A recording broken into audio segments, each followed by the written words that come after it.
Hi Karnataka, ಎಲ್ಲರೂ ಹೇಗಿದ್ದೀರಾ? ಎಲ್ಲರೂ ಚೆನ್ನಾಗಿದ್ದೀರಿ ಅಂತ ಭಾವಿಸ್ತೀನಿ. ಇವತ್ತು ನಾನು ನಿಮಗೆ ತೋರಿಸ್ಕೊಡ್ತಾ ಇರುವಂತಹ ರೆಸಿಪಿ ಏನಂತಂದರೆ, ಓವೆನ್ ಇಲ್ಲದೇ ಎಗ್ ಪಫ್ನ ಮನೇಲೆ ಹೇಗೆ ಮಾಡೋದು ಅಂತ ಹೇಳಿ ತೋರಿಸ್ಕೊಡ್ತೀನಿ. ನೋಡಿ, ಚೆನ್ನಾಗಿ ಬಂದಿದೆ ಗರಿ ಗರಿಯಾಗಿ.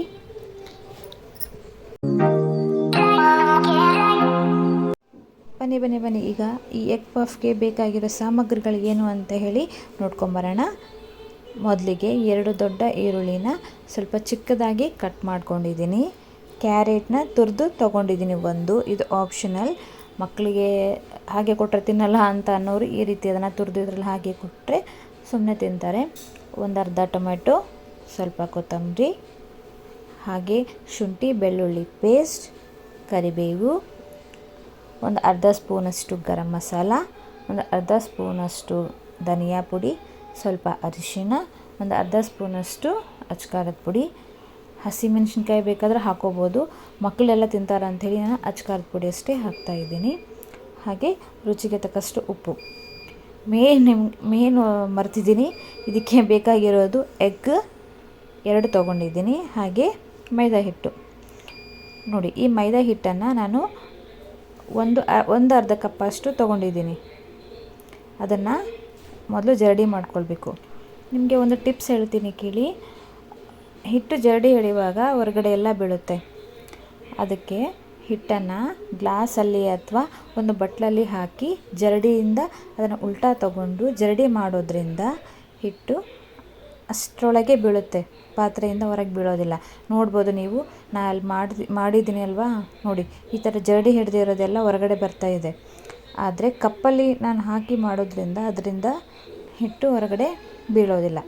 ನೋಡ್ಬೋದು, ಇದು ಒಂದು ಟಿಪ್.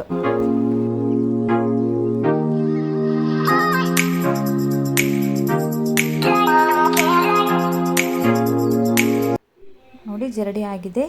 ಇವಾಗ ಇದಕ್ಕೆ ಸ್ವಲ್ಪ ಉಪ್ಪು ಹಾಕೋಣ.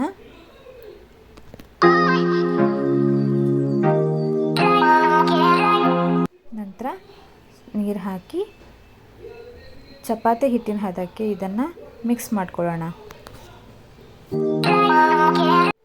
ಇದಕ್ಕೆ ಕಲಸುವಾಗ ಸ್ವಲ್ಪ 1 ಸ್ಪೂನಷ್ಟು ನಾನು ಎಣ್ಣೆ ಹಾಕ್ತಿದ್ದೀನಿ.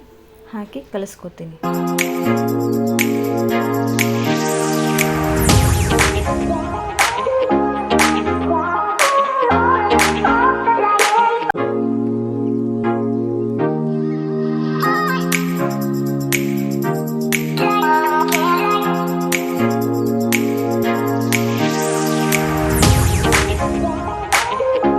ನೋಡಿ, ಇವಾಗ ನಾನು ಇದಕ್ಕೆ 1 ಸ್ಪೂನಷ್ಟು ತುಪ್ಪ ಹಾಕ್ತಾ ಇದ್ದೀನಿ. ತುಪ್ಪ ಹಾಕಿ ಚೆನ್ನಾಗಿ ನಾದ್ಕೋಬೇಕು.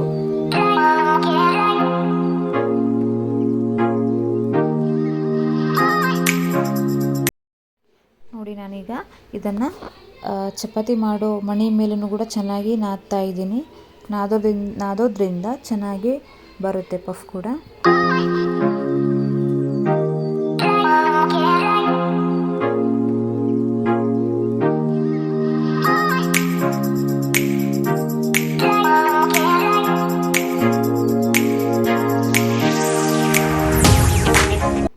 ಇಷ್ಟು ಸಾಕು. ಈಗ ಇದನ್ನು 20 ನಿಮಿಷ ನೆನೆಸಬೇಕಾಗುತ್ತೆ. ನಾನು ಪ್ಲೇಟ್ ಮುಚ್ಚಿ ಒಂದು ಕಡೆ ಇಡ್ತೀನಿ. 2 ಎಗ್ನ ಈ ಕಡೆ ಬಾಯ್ಲ್ ಮಾಡೋದಕ್ಕೆ ಇಟ್ಟಿದ್ದೀನಿ. ಬಾಣಲೆ ಕಾಯಕ್ಕಿಟ್ಟು ಇದಕ್ಕೆ ಎಣ್ಣೆ ಹಾಕೊಳ್ಳೋಣ ಅಂತ ಪಫ್ಗೆ ಬೇಕಾಗಿರೋ ಪಲ್ಯನ ರೆಡಿ ಮಾಡ್ತಾ ಇದ್ದೀನಿ. ಈ ಕಡೆ ನಾನು ನೋಡಿ, ಎಣ್ಣೆ ಹಾಕಿ ಅದಕ್ಕಾದಮೇಲೆ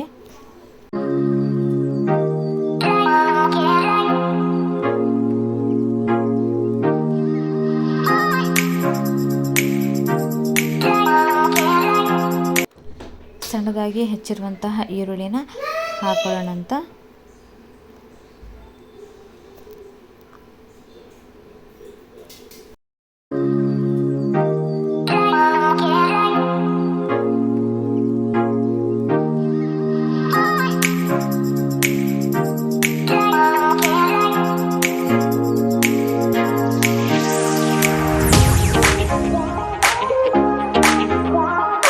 ಇದಕ್ಕೆ ಶುಂಠಿ ಬೆಳ್ಳುಳ್ಳಿ ಪೇಸ್ಟನ್ನು ಹಾಕಿ ಚೆನ್ನಾಗಿ ಬಾಡಿಸ್ಕೊಳ್ಬೇಕು. ಎಲ್ಲ ಹಸಿ ಸ್ಮೆಲ್ಲೆಲ್ಲ ಹೋಗಬೇಕಾಗುತ್ತೆ. ನಂತರ ಕಟ್ ಮಾಡಿರುವಂತಹ ಟೊಮೆಟೊ,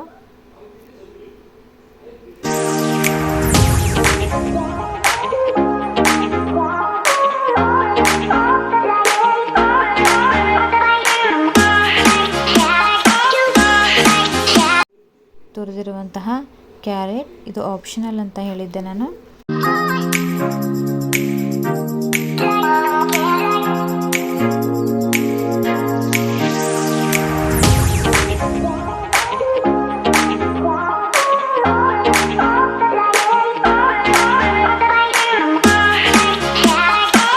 ಎಲ್ಲನೂ ಚೆನ್ನಾಗಿ ಬಾಡಿಸ್ಕೊಂಡ್ಮೇಲೆ ಇದಕ್ಕೆ ಸ್ವಲ್ಪ ಅರಿಶಿನ ಹಾಕ್ತಾ ಇದ್ದೀನಿ.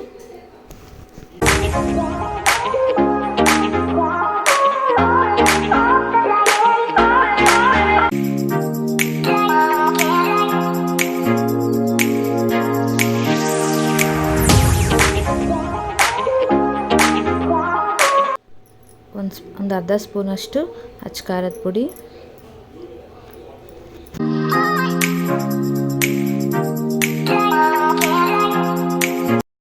ಧನಿಯಾ ಮಸಾಲ,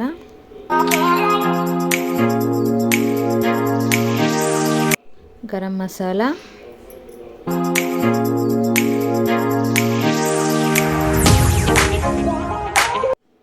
ಕರಿಬೇವನ್ನ ಮೊದಲೇ ಹಾಕಬೇಕಾಗಿತ್ತು, ಈರುಳ್ಳಿ ಜೊತೆಗೆ ಮರ್ತಿ ಈಗ ಹಾಕ್ತಾ ಇದ್ದೀನಿ. ಎಲ್ಲನೂ ಮಸಾಲ ಎಲ್ಲನೂ ಚೆನ್ನಾಗಿ ಈರುಳ್ಳಿ ಜೊತೆ ಮಿಕ್ಸ್ ಆಗಬೇಕು, ಚೆನ್ನಾಗಿ ಬಾಡಿಸ್ಕೋಬೇಕಾಗುತ್ತೆ. ಹಾಗಾಗಿ ಇದನ್ನು ನಾನು ಪ್ಲೇಟ್ ಮುಚ್ಚಿ ಸ್ವಲ್ಪ ಬಾಡಿಸ್ತೀನಿ.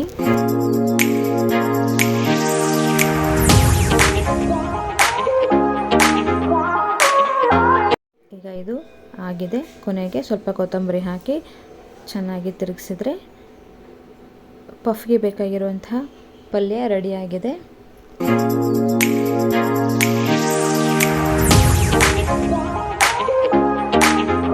ಪಫ್ ಮಾಡಲಿಕ್ಕೆ ಲೇಯರ್ ಬರಬೇಕಲ್ವ, ಹಾಗಾಗಿ ಅದಕ್ಕೆ ನಾನು ಕಾರ್ನ್ಫ್ಲೋರ್ ತೊಗೋತಾ ಇದ್ದೀನಿ. ಒಂದು ಅರ್ಧ ಸ್ಪೂನಷ್ಟು. ಕಾರ್ನ್ಫ್ಲೋರ್ ಇಲ್ಲ ಅಂತಂದರೆ ಪರವಾಗಿಲ್ಲ, ಮೈದಾ ಹಿಟ್ಟಾದರೂ ಹಾಕ್ಕೊಳ್ಬೋದು. ಹಾಗೆ 1 ಸ್ಪೂನಷ್ಟು ಅಕ್ಕಿ ಹಿಟ್ಟು, ಕಾರ್ನ್ಫ್ಲೋರು ಮತ್ತು ಅಕ್ಕಿ ಹಿಟ್ಟು ಎರಡು ತೊಗೋತಾ ಇದ್ದೀನಿ. ಇದಕ್ಕೆ 2 ಸ್ಪೂನಷ್ಟು ತುಪ್ಪ ಹಾಕ್ತಾ ಇದ್ದೀನಿ. ಹಾಗೆ 1 ಸ್ಪೂನಷ್ಟು ಎಣ್ಣೆ ಹಾಕ್ತಾ ಇದ್ದೀನಿ. ಈ ಎಲ್ಲನೂ ಚೆನ್ನಾಗಿ ಮಿಕ್ಸ್ ಆಗಬೇಕು. ಇದನ್ನು ಆಮೇಲೆ ಹಚ್ಕೊಳ್ಳೋಕೆ ಬೇಕಾಗುತ್ತಲ್ವ, ಚಪಾತಿ ಒಂದ್ರ ಮೇಲೆ ಒಂದು ಹಾಕಿ. ಹಾಗಾಗಿ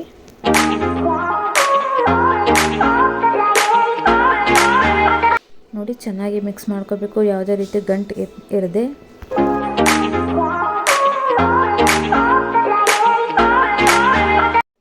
ಈಗ ಹಿಟ್ಟು ನೆಂದಿದೆ ನೋಡಬಹುದು, ತುಂಬ ಚೆನ್ನಾಗಿ ಮೆತ್ತಗಾಗಿದೆ.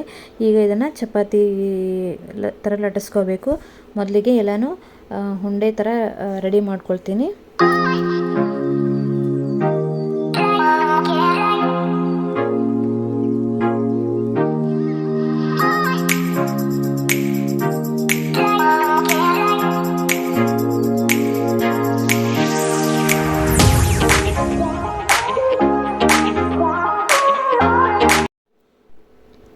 ಈಗ ಚಪಾತಿ ಥರ ಲಟ್ಟಿಸ್ಕೋಬೇಕು, ಸ್ವಲ್ಪ ತೆಳ್ಳಗೆ ಲಟ್ಟಿಸ್ಕೋಬೇಕಾಗುತ್ತೆ.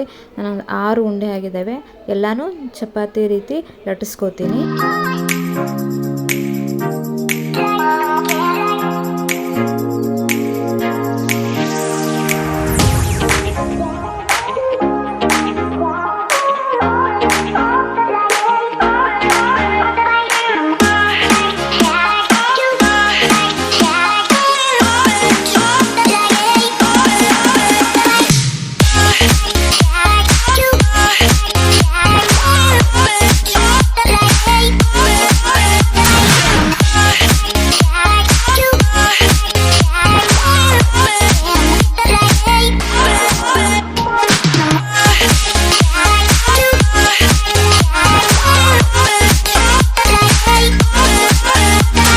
ಈಗ ಲಟ್ಸ್ಕೊಂಡ್ಮೇಲೆ ಸ್ವಲ್ಪ ಹಿಟ್ಟು ಹಾಕ್ತಾ ಇದ್ದೀನಿ, ಅದ್ರ ಮೇಲೆ ಒಂದು ಲೇಯರ್ ಹಾಕ್ತಾ ಇದ್ದೀನಿ, ಮತ್ತೊಂದು ಚಪಾತಿ. ಈಗ ಮಿಕ್ಸ್ ಮಾಡಿರೋಂತಹ ಮಿಶ್ರಣ ಹಾಕ್ತಾ ಇದ್ದೀನಿ. ನೋಡಿ, ಎಲ್ಲನೂ ಹಾಕಿ ಚೆನ್ನಾಗಿ ಸವರ್ಕೋಬೇಕು ಅದನ್ನು ಎಲ್ಲ ಚಪಾತಿಗೆ. ಮತ್ತು ಮೇಲೆ ಸ್ವಲ್ಪ ಹಿಟ್ಟು ಉದುರಿಸಿ ಮತ್ತೊಂದು ಚಪಾತಿ ಹಾಕ್ತಾ ಇದ್ದೀನಿ ನಾನು.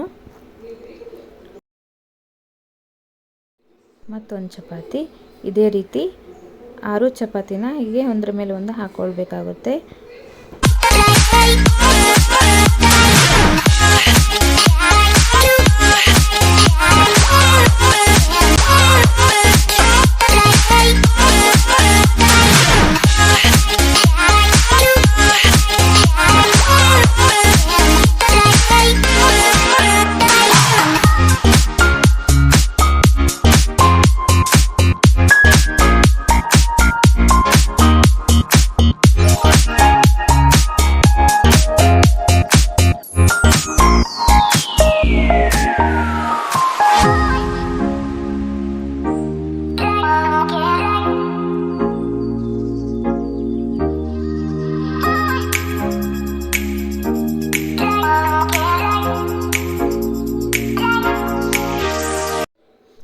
ಹಾಕಿದ ಮೇಲೆ ಇವಾಗ ಮತ್ತೊಂದು ಸತಿ ಇದನ್ನು ಲಟ್ಟಿಸ್ಕೋಬೇಕಾಗುತ್ತೆ. ಲಟ್ಟಿಸ್ಕೊಂಡ್ಮೇಲೆ ಈ ಎಡ್ಜಿಗೆ ಏನು ಬಂದಿರುತ್ತೆ ಅಲ್ವ ಎಕ್ಸ್ಟ್ರಾ, ಅದನ್ನು ಕಟ್ ಮಾಡ್ಕೊಳ್ಳೋಣ.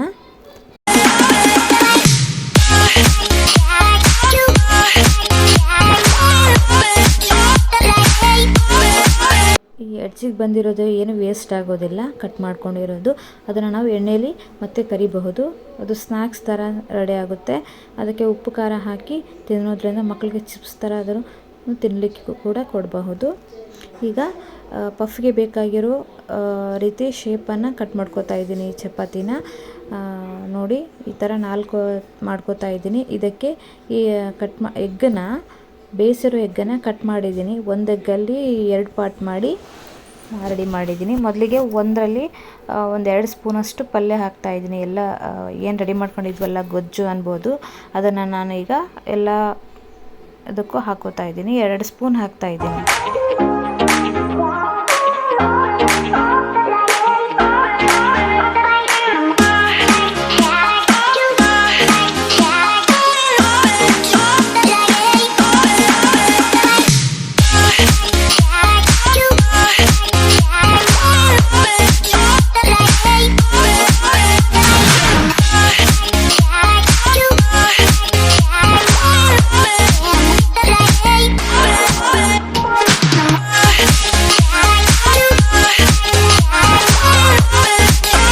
ನೋಡಿ ಈಗ ಕಟ್ ಮಾಡಿರೋ ಎಗ್ಗನ್ನು ಸಹ ಇದಕ್ಕೆ ಇದ್ರ ಮೇಲೆ ಇಡ್ತಾ ಇದ್ದೀನಿ.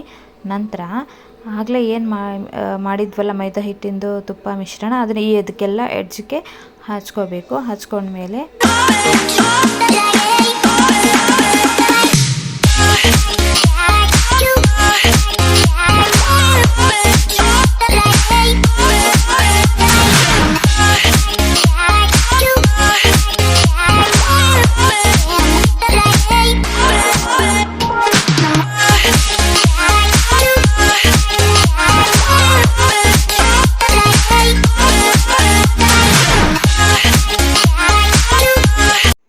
ಈಗ ಅದನ್ನು ಫೋಲ್ಡ್ ಮಾಡ್ಕೋತೀನಿ. ನಾನು ಎಗ್ ಪಫ್ಗೆ ಹೇಗೆ ಫೋಲ್ಡ್ ಮಾಡ್ತಾರೆ ಹೀಗೆ ಫೋಲ್ಡ್ ಮಾಡ್ತಾ ಇದ್ದೀನಿ.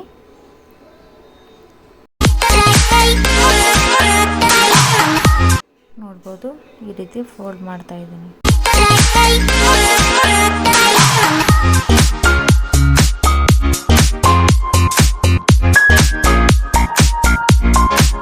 ರೆಡಿ ಆಗಿದೆ. ಇದನ್ನು ಎಣ್ಣೆಯಲ್ಲಿ ಹುರ್ಕೊಳ್ಬೇಕಾಗುತ್ತೆ.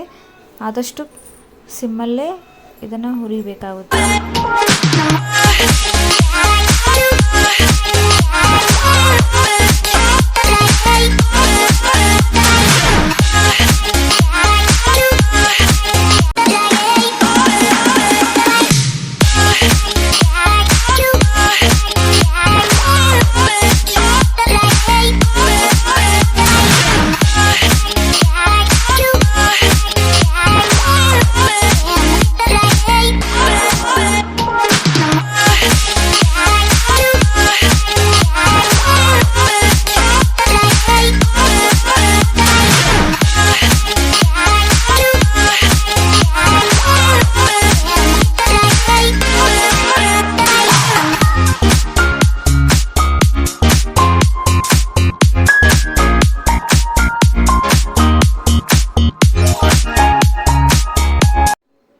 ನೋಡ್ಬೋದು ಕಂದು ಬಣ್ಣ ಬರೋವರೆಗೂ ಹುರಿಬೇಕಾಗುತ್ತೆ. ಹೀಗೆ ಈಗ ರೆಡಿಯಾಗಿದೆ.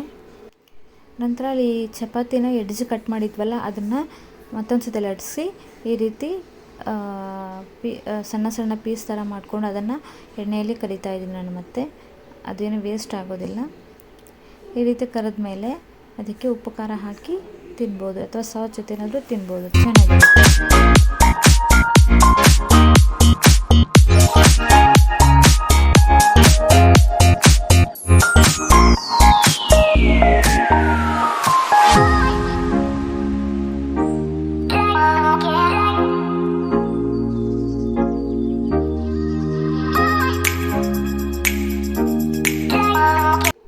ಗಾರ್ಗಿ ಥರ ರೆಡಿಯಾಗಿದೆ ನೋಡಿ. ನೋಡಿ ಈಗ ಒಂದು ಕಟ್ ಮಾಡಿ ತೋರಿಸ್ತೀನಿ ಹೇಗೆ ಬಂದಿದೆ ಅಂತ ಹೇಳಿ.